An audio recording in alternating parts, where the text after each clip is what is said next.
This video is sponsored by Ram Ram Group of Companies, co-sponsored by Nature House and Bhaiya Ji Silver Coated Ilaichi. अच्छा, एक बात और है, काशी जो क्षेत्र है वो 3 खंडों में विभाजित है जी जो आप त्रिशूल का वो बता रहे जी थे। जी जी तो तीनों खंड का आपने बताया कि अलग अलग महत्व है। जी।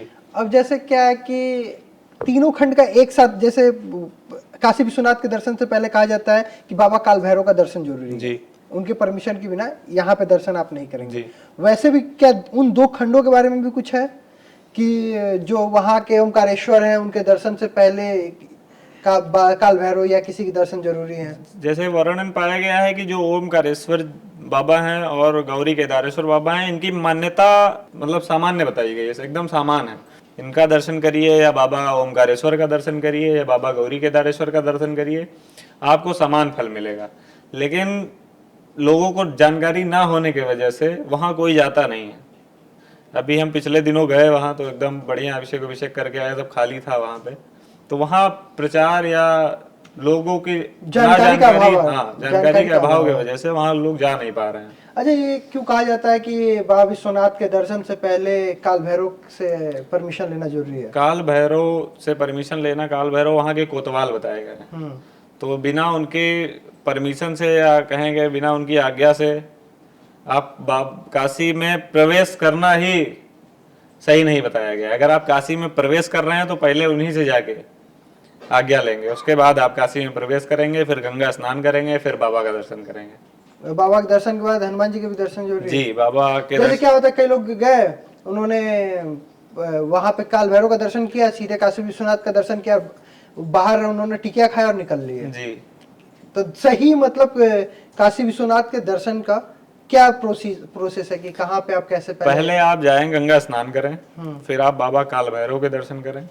फिर वहीं पास में दुंडीराज गणेश हैं, वो काशी के प्रथम देवता बताए गए हैं, वो आपको वहीं गली में ही मिलेंगे, उनका दर्शन करें। फिर बाबा विश्वेश्वर विश्वनाथ बाबा का दर्शन करें।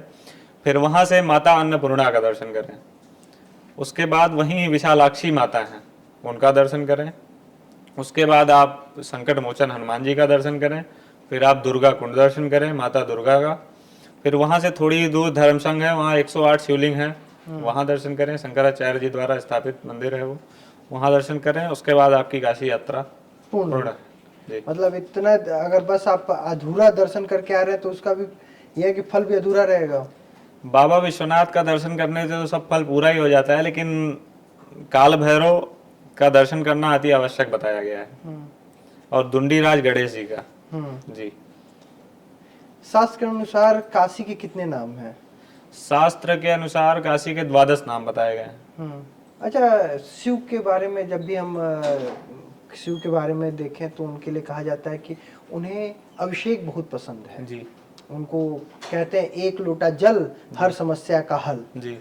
शिव को इतना मतलब अभिषेक पसंद है। और उसमें भी कहा जाता है जब आप रुद्राभिषेक करते हैं, मतलब एक लंबे अवधि तक वो उनके ऊपर अभिषेक करते हैं तो ज्यादा प्रसन्न होते हैं। तो रुद्राभिषेक का क्या महत्व है? रुद्राभिषेक का महत्व, रुद्राभिषेक मतलब रुद्र का अभिषेक। जी। रुद्राभिषेक शिवलिंग पे कोई भी पदार्थ आप चढ़ाएं, जैसे अन्यथा रुद्र सूक्त का पाठ करके उसमें एक मंत्र आता है, नमः शंभवाय च मयो भवाय च नमः शंकराय च मयस्कराय च नमः शिवाय च शिवतराय च। ये ऐसा मंत्र है कि आप ये बोल के आप कोई भी पदार्थ उनको अर्पित कर सकते हैं, जैसे दुग्ध हो गया, घी हो गया, चरणामृत हो गया, और मधु हो गया, कुशा हो गया, ये सब अर्पित करें। और अलग अलग पदार्थ अर्पित करने के अलग अलग फल मिलते हैं आपको, और अलग अलग महत्व है। और शिवलिंग पे कोई भी सिंचन करने से देर तक बाबा प्रसन्न होते हैं। अच्छा। और उनका स्नान करवा के, उनका सुंदर बढ़िया अभिषेक करके उनको सजाइए, इससे बहुत बहुत महत्व बताया गया है। अब जैसे कहते हैं कि जल के अभिषेक, दूध का अभिषेक होता है, गुड़ का अभिषेक होता है, सीरे का अभिषेक होता है, मध का होता है, गन्ने का होता है, फिर चीनी से लोग करते हैं, हर एक चीज का अलग है।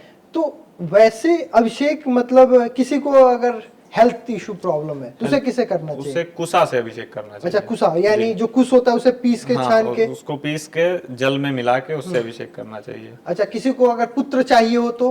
पुत्र चाहिए हो तो शहद से कर सकता है। ठीक है, तिल से कर सकता है। अगर आप शत्रु विनाश के लिए करना चाहते हैं तो आप सरसों के तेल से कर सकते हैं।